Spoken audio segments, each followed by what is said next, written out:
60 రోజుల్లో మీతో ఇంగ్లీష్ అద్భుతంగా మాట్లాడిస్తాం. వెంటనే కాల్ చేసి జాయిన్ అవ్వండి. నమస్తే, welcome back to Suman TV. నేను మీ సంజయ్. ఈ రోజు మనతో పాటు ఉన్నారు తోటి నీడ ఫౌండర్ రాజేశ్వరి అమ్మ గారు. మేమంతా మాట్లాడుకునే విషయాలు తెలుసుకుందాం. నమస్తే అమ్మ. నమస్తే సంజయ్. అమ్మ, ఒక భర్తని భార్య ప్రేమించినంత గాఢంగా లేకపోతే అంత ఇదిగా భర్త తిరిగి ప్రేమించగలరంటారా? భార్యకు ఒకప్పుడు ఇప్పటి పరిస్థితుల్లో కాదు, ఒకప్పుడు భర్తే ప్రపంచం, తప్పితే పిల్లలు. ఇది తప్ప వేరే ప్రపంచం లేదు ఆడదానికి. ఇదివరకు ఉద్యోగాలు లేవు, బయట తిరగడం లేదు, ఎంతసేపు ఇల్లు ఇల్లాలు పిల్లలు అన్నట్టు గుడుగుడు కొంచెం వల్ల ఆ ఇంట్లోనే తిరిగేది. అయితే అప్పుడు కూడా భర్తకి బయట ప్రపంచం చాలా ఉంది. భార్య అనేది only A part and parcel of his life. ఆయన జీవితంలో ఒక భాగం మాత్రమే. మిగతా భాగాల్లో ఆయన బంధువులు ఉన్నారు, ఆయన ఫ్రెండ్స్ ఉన్నారు, ఆయన వాట్సాప్ గ్రూప్లో ఏవో సంథింగ్ ఏదో బయట ప్రపంచం చాలా ఉంది. ఆయన ఉద్యోగం ఉంది, ఆయన కెరీర్ ఉంది, ఇవన్నీ ఉన్నాయి భర్తకు. భార్యకు వేరే ఏం లేదు కదా ప్రపంచం. ఇదివరకు భర్త తప్పితే పిల్లలు. అంచేత ఆవిడ ఆలోచనలు, ఆవిడ భావాలన్నీ కూడా భర్త చుట్టూనే తిరుగుతూ ఉండేవి. భర్తే ప్రపంచం కాబట్టి. వేరాజ్ ఇప్పుడు ఏంటంటే వాళ్ళకి ఉద్యోగాలు, కెరీర్, వాళ్ళకి వాట్సాప్ గ్రూపులు, ఫ్రెండ్స్ పెరిగిపోయింది ఇప్పుడు. అప్పట్లో ఏంటంటే అంత ప్రేమని తిరిగి భర్త ఇవ్వగలడా అని. ఎందుకంటే ఈవిడికి ఆయనే ప్రపంచం కాబట్టి ఆయన కాఫీ తాగాడా లేదా, ఆయనకి వేటకి పోయిన దొరికిందా లేదా, ఆయనకి మంచి నీళ్ళు ఇచ్చానా లేదా, ఇలా ఆయన చుట్టూనే కుక్క పిల్లలా తిరుగుతూనే ఉంటుంది. ఆయన ఉన్నంతసేపు ఆయన చుట్టూ. ఆఫీస్కి వెళ్ళిన దగ్గర నుంచి మళ్ళీ ఎప్పుడు వస్తాడా అని ఎదురు చూస్తూనే ఉంటుంది. అంచేత అది ప్రేమ అనే దానికి ఒక కొలమానం లేదు. ఫస్ట్ ఆఫ్ ఆల్ ఆయన ప్రేమిస్తాడు, కానీ ఆయనకి ఒక ప్రపంచం ఉంది కాబట్టి కొంత భాగం అటు వెళ్ళాలి, తప్పదు. ఈవిడికి ఆయనే ప్రపంచం కాబట్టి ఆఫీస్కి వస్తామాను ఫోన్ చేసి ఏమంటే భోజనం చేశారా లేదా, మందు వేసుకున్నారా లేదా అని ఫోన్లు చేసి అడుగుతుంటది. ఎందుకంటే ఆయన వేసుకున్నాడో లేదో అనే ఆందోళన. తిన్నాడో లేదో. ఆయన అస్తమాను ఇలా నువ్వు అన్నం తిన్నావా లేదా, మందు వేసుకున్నావా లేదా అని ఆయన ఫోన్ చేసి అడగడు. ఎందుకంటే ఆయన మనసులో ఉండొచ్చు, కానీ ఆయనకి ఇది ఒకటే కాదు కదా వ్యాపకం. ఉద్యోగంలో బోల్డు బరువు బాధ్యతలు ఉంటాయి, బోల్డు టెన్షన్లు ఉంటాయి. ఆ టెన్షన్లలో ఉంటాడు. మధ్య మధ్యలో ఇది అనిపించవచ్చు, కానీ ఫోన్ చేసి అడిగేటంత తీరిక ఉండకపోవచ్చు. ఆయన మైండ్ వేరే దాని మీద లగ్నమై ఉండొచ్చు. అందుకని ఈ కంపారిజన్ కష్టం. భార్య ప్రేమించినంతగా భర్త ఎక్కువ ప్రేమిస్తాడా? అసలు ఎవరు ఎక్కువ ప్రేమిస్తారని చెప్పాలి? భార్య అని చెప్పాలా, భర్త అని చెప్పాలా? నన్ను అడిగితే ఇద్దరు కాదు.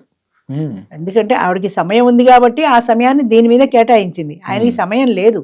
ఆయన సమయం ఉంటే కేటాయించలేము, కానీ ఆయనకు కూడా వేరే ప్రపంచం ఉంది కదా. ఆ విషయం ముందు అర్థం చేసుకోవాల్సింది భార్య. ఆయనకి చాలా ప్రపంచం ఉంది. ఆ ప్రపంచంలో నాకు ఒక భాగం మాత్రమే ఉంది. నా భాగం పరిధి నన్ను చూస్తున్నాడా లేదా, నన్ను ప్రేమిస్తున్నాడా లేదా, ఆ భాగంతో సాటిస్ఫై అయిపోవాలి. కానీ ఇందాక చెప్పినట్టుగా నీకు ఏ ప్రపంచం ఉండకూడదు, నేను వచ్చాక నేనే నీ ప్రపంచం అవ్వాలి అంటే మాత్రం అవ్వదు. అది భార్య అర్థం చేసుకోవాలి. ఆయన ప్రపంచం చాలా ఉంది అని అర్థం చేసుకోవాలి. ఆయన లేట్ అయితే ఏదో పార్టీకి వెళ్ళి ఉంటాడు, లేట్ అయి ఉంటుందిలే అని తనకి తనే సమాధానం చెప్పుకోగలగాలి. కొంత భార్య అర్థం చేసుకున్నప్పుడు అసలు ఆ కంపారిజన్ అన్నదే రాదు. అలాగా అక్కడ ఎవరు ఎక్కువ ప్రేమిస్తున్నారంటే ఇందులో హెచ్చుతగ్గులు ఉండడం కష్టం. అంటే అసలు ప్రేమ అంటే ఏంటి చెప్పండి? ఒక వ్యక్తిని ఇష్టపడడం, ఆ వ్యక్తి కోసమని తన సర్వస్వం ధారపోయడం, ఆ వ్యక్తి బాగోగులు తనవిగా భావించడం, అంతే కదా. ఇన్ని చేసిన భార్య ఆయనకి ఏదైనా అనారోగ్యం వచ్చింది అనుకోండి, కూర్చొని ఏడుస్తుంది. అంతకంటే ఏం చేదు కదా దానికి. ఒకప్పుడు, ఇప్పుడు భార్య కాదు, ఒకప్పుడు ఏడవడం తప్ప ఏం తెలియదు. అదే భార్యకు అనారోగ్యం వచ్చింది అనుకోండి, భర్త ఇమీడియట్గా హాస్పిటల్కి తీసుకెళ్తాడు, 100 బుక్ చేస్తాడు, కారు ఉంటే కారులో తీసుకెళ్తాడు, లేదా అంబులెన్స్ పిలుస్తాడు, తీసుకెళ్లి వైద్యం చేయిస్తాడు. ఇద్దరి మధ్యన తేడా ఉంది. ఈవిడ ఏడవడం తప్ప వేరే చేతకాని మనిషి. ఈవిడ అవసరానికి నిలబడ్డవాడు భర్త, అంతే కదా. ఆ ప్రమాదక పరిస్థితుల్లో దగ్గరుండి హాస్పిటల్కి తీసుకెళ్తాడు. ఆవిడ 4 రోజులు ఉంటే రాత్రి పగలు అక్కడే ఉంటాడు, సేవ చేస్తాడు ఆవిడకి. ఈవిడికి ఏడవడం తప్ప ఏం రాదు. మళ్ళీ ఎవరో రావాలి, తీసుకెళ్ళాలి. ఏమీ తెలియని మనిషి, ఏడవడం తప్ప. అంచేత అది ఆ ప్రేమ అనే దాంట్లో నువ్వు ఏడవడం ఒకటే కాదు, నువ్వు ధైర్యంగా అవసరమైనప్పుడు నిలబడగలగాలి. అంటే భర్తకి ఏదైనా వస్తే నేనున్నాను అనే భరోసా భార్య ఇవ్వగలగాలి, అలాగే భార్యకి వస్తే భర్త ఇవ్వగలగాలి. రెండు సమానంగా ఉంటేనే కదా బండి ముందుకు వెళ్తుంది. అంచేత ఎప్పుడు కూడా భార్య అయినా భర్త అయినా ఒకరి కోసం ఒకరు జీవించాలి. నాకు నువ్వు, నీకు నేను, మనము అన్న భావన ఉండాలి. నేను అన్న భావన ఉంటే మాత్రం అది సక్రమంగా నడవదు. మనము, మన ఇల్లు, మన పిల్లలు, మన సంసారం అన్న భావన ఉండాలి.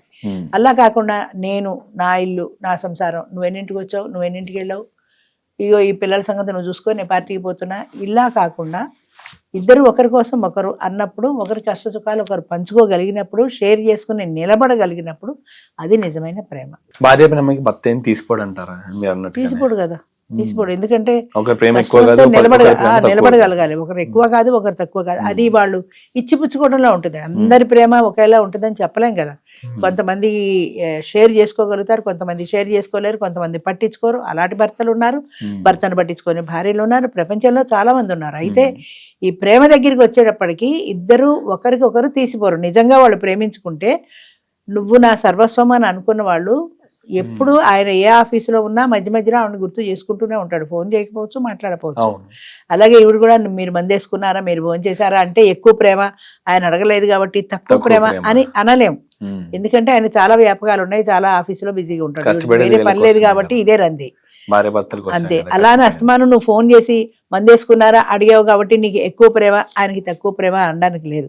ఏదో ఒక సినిమాలో శ్రీకాంత్ డైలాగ్ ఉంటుంది, భార్యాభర్తలు ఇద్దరు సమానమే, భర్త కొంచెం ఎక్కువ సమానం అంటాడు. ఇద్దరు సమానమైన తర్వాత భర్త కొంచెం ఎక్కువ సమానం ఎలా అవుతాడు? సమానం అంటే ఈక్వల్, అందులో ఎక్కువ హెచ్చుతగ్గులు ఉండవు కదా.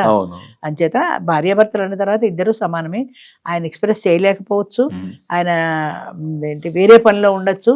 నువ్వు పనిలో లేకుండా ఫోన్ చేసావు కాబట్టి నీది ఎక్కువ ప్రేమ, ఆయనది తక్కువ ప్రేమ అనడానికి వీల్లేదు.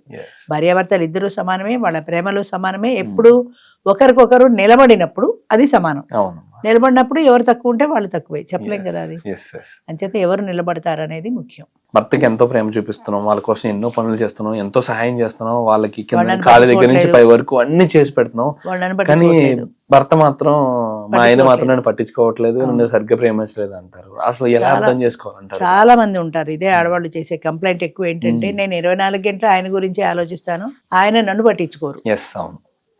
అది అందులో ఎంతవరకు నిజాయితీ ఉంది ఆయన ప్రేమలో? అంటే ఎంతవరకు నేను పట్టించుకుంటున్నాడు? నేను పట్టించుకోకుండా ఏదో జలసాగా వేరే వాళ్ళతో తిరుగుతుంటే, ఆయన ఫ్రెండ్ సర్కిల్లోనో, ఆయన ఇంకోటనో క్లబ్లనో పబ్లనో తిరుగుతుంటే నేను పట్టించుకోవడం అనుకోవచ్చు. కానీ ఉన్నంతలో నీకు ఏం కావాలో ఆయన కూడా చూసుకుంటున్నాడు, నీకు అవసరమైనవి తీరుస్తున్నాడు, ఆయన ప్రపంచం కూడా వేరే ఉంది అని అనుకున్నప్పుడు భార్య సర్దుకోవాలి. ఎందుకంటే ఆయన ప్రపంచం వేరే ఉంది, నేను ఒక్కదాన్నే కాదు, ఆయన స్నేహితులు ఉన్నారు, ఆయన బంధువులు ఉన్నారు, వాళ్ళకు కూడా కొంత సమయం కేటాయించాలి అని అర్థం చేసుకుంటే భార్య బాధపడదు. నాకంటే వేరే ప్రపంచం లేదు కాబట్టి 24 గంటలు ఆయన చుట్టూ తిరుగుతున్నావు, కానీ ఆయనకు ఉంది కదా, అది మర్చిపోకూడదు కదా. అయితే ఇప్పటి ఆడవాళ్ళకి ఆ సమస్య లేదు. వీళ్ళకి వీళ్ళ ఫ్రెండ్స్ ఉన్నారు, వీళ్ళ సర్కిల్ వీళ్ళకి ఉంది, వాళ్ళ సర్కిల్ వాళ్ళకి ఉంది. ఒక్కోసారి ఆశ్చర్యం వేస్తుంటుంది, కొంతమంది భార్యాభర్తలు ఉంటారు, ఎవరి జీవితాలు వాళ్ళవే అంటారు. అంటే ఆయన ఫ్రెండ్స్, ఆయన సర్కిల్, ఆయన సినిమాలు, ఆయన క్లబ్బులు పబ్లు ఆయనవి, ఈవిడ ఫ్రెండ్స్, ఈవిడ సర్కిల్, ఈవిడ టూర్లు ఈవిడవి, ఈవిడ టూర్లకి ఆయన వెళ్ళడు, ఆయన టూర్లకి ఈవిడ వెళ్ళదు. కలిసే ఉంటారు ఇద్దరు, కానీ ఎవరి జీవితాలు వాళ్ళవి. ఆవిడ జీవితం ఆవిడది, ఈవిడ జీవితం ఈవిడది. ఒకరి దాంట్లో ఒకరు కల్పించుకోరు, ఒకరికొకరు అడ్డు పెట్టరు. ఆవిడ టూర్ ఎడుతున్నానంటే ఆయన ఓకే అంటాడు, ఈయన ఎక్కడికో ఫ్రెండ్స్తో పోతున్నానంటే ఈవిడ ఓకే అంటుంది. అంతే ఇద్దరు కలిపి కామన్ ఫ్రెండ్స్తో కలిసి వెళ్ళడంలో ఉండే ఆనందం వేరు కదా. అది నాకు కూడా ఆశ్చర్యం వేస్తుంది. మరి ఎందుకు అలా జరుగుతుందో తెలియదు, కానీ కొంతమంది ప్రపంచమే వేరుగా ఉంటుంది, నామకే వస్తే భార్యాభర్తలుగా ఉంటారు. వాళ్ళ ప్రపంచం వాళ్ళకు ఉంటుంది, కానీ ఇద్దరు ఓ చోట ఒక మనిషి తోడు కావాలి కాబట్టి, ఆయన తోడు కావాలి కాబట్టి ఈవిడ కలిసి ఉంటారు అంతే. వాళ్ళ మధ్య మంచి అండర్స్టాండింగ్ ఉంటుంది. మళ్ళీ వాళ్ళ మధ్యలో గొడవలు లేవు. ఏంటి ఇలా ఉంటున్నారని మనం అనుకుంటాం, కానీ చూసేవాళ్ళు వాళ్ళ మధ్య మంచి అండర్స్టాండింగ్ ఉంటుంది. కలిపి కామన్గా వెళ్ళేది తక్కువ ఉంటుంది, విడివిడిగా వెళ్ళేది ఎక్కువ ఉంటుంది. విడిగా గడిపే టైం కూడా ఎక్కువే ఉంటుంది. అంటే వాళ్ళు మనం అర్థం చేసుకోవాలంటారా, వాళ్ళని మనమే సరిగా అర్థం చేసుకోవట్లేదేమో అనుకుంటాను. ఎందుకంటే కలిసి అప్పుడు వాళ్ళకి గొడవలు కూడా ఎక్కువ ఉండవు. మనిషికి ఇద్దరు కలిసి కూర్చుంటేనే గొడవలు వస్తాయి మాట్లాడుకోవడంలో.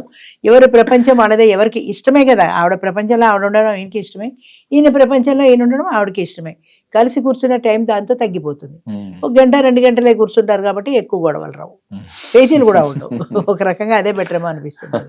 కానీ ఇద్దరు కలిసి జీవించేటప్పుడు కొన్ని ఎమోషన్స్ ఉంటాయి. అంటే కలిసి కూర్చోవాలి, కలిసి భోజనం చేయాలి, కలిసి కబుర్లు చెప్పుకోవాలి. దానికి కూడా సమయం కేటాయించలేనంత తీరిక లేకుండా ఎవరి ప్రపంచం వాళ్ళది అయినప్పుడు ఒక వ్యక్తికి రెండో వ్యక్తి మీద ఆసక్తి తగ్గిపోతుంది కదా. అయ్యో నా భార్య వెయిట్ చేస్తోంది, నేను పెందరాలే వెళ్ళాలి అనే ఫీలింగ్ ఆయనకి లేనప్పుడు, అయ్యో నా భర్త ఇంట్లో ఉన్నారు, నేను ఇలా బయటకు వచ్చాను అనే ఫీలింగ్ ఈవిడికి లేనప్పుడు, ఒకరి పట్ల ఒకళ్ళకి ఎమోషనల్ రిలేషన్ ఎక్కడ ఉంటుంది అసలు, అది క్రమేపీ తగ్గిపోతుంది. దానివల్ల ఇద్దరు కలిసి వెళ్ళగలిగినప్పుడు, ఇద్దరు కలిసి షేర్ చేసుకోగలిగిన ఆనందంలో ఉండే ఆ సంతోషం, సంతృప్తి ఎవరికి వాళ్ళు వేరేగా ఉంటే ఉండవు. అసలు పెళ్లి చేసుకోవడం ఎందుకు చెప్పండి? నాకు అర్థం కాని విషయం ఏంటంటే, అసలు పెళ్లి ఎందుకు అలాంటప్పుడు? ఎవరి ప్రపంచం వాళ్ళకు ఉంది కదా. ఈయనకేమో ఎప్పుడు పని మనిషి వండి పెడుతూ ఉంటుంది, ఆయన వస్తే భోజనం ఆవిడే పెడుతుంది, ఆయన ఏదో కాలక్షేపం చేస్తూ ఉంటాడు, ఆఫీస్కి వెళ్తాడు, లేకపోతే ఫ్రెండ్స్ దగ్గరికి వెళ్తాడు. అది ఏమిటో ఆ ప్రపంచం అర్థం కాదు. అంటే ఒక రకంగా మంచిదే, ఇద్దరు కలిసి ఉంటున్నారు కనీసం, ఒకరితో ఒకరు గొడవ గొడవ పడకుండా. పట్టాల, నువ్వు వెళ్ళడానికి వీల్లేదని నువ్వు వెళ్ళడానికి వీల్లేదని అనుకోవట్లా, మంచి అండర్స్టాండింగ్తో ఉంటున్నారు. కానీ మనది అని ఇద్దరు కలిపి ఎంతవరకు వాళ్ళు షేర్ చేసుకోగలుగుతున్నారు, ఆనందాన్ని ఎంతవరకు వాళ్ళు పొందగలుగుతున్నారు, అది కూడా పొందితే సంతోషమే. బయట ప్రపంచంలో ఉంటూ భిన్నత్వంలో ఏకత్వంలాగా మళ్ళీ ఇద్దరు కలిసి పొందుతున్నారు, బయట కలిసి సంతోషంగా ఉంటున్నారు ఎవరికి వాళ్ళు, మళ్ళీ ఇద్దరు కలిసి ఆనందంగా ఉంటున్నారు, అది కూడా ఒక రకంగా మంచిది. అలా ఉండగలిగింది. అబ్సల్యూట్లీ అమ్మ, థ్యాంక్ యూ అమ్మ, thank you very much. Thank you.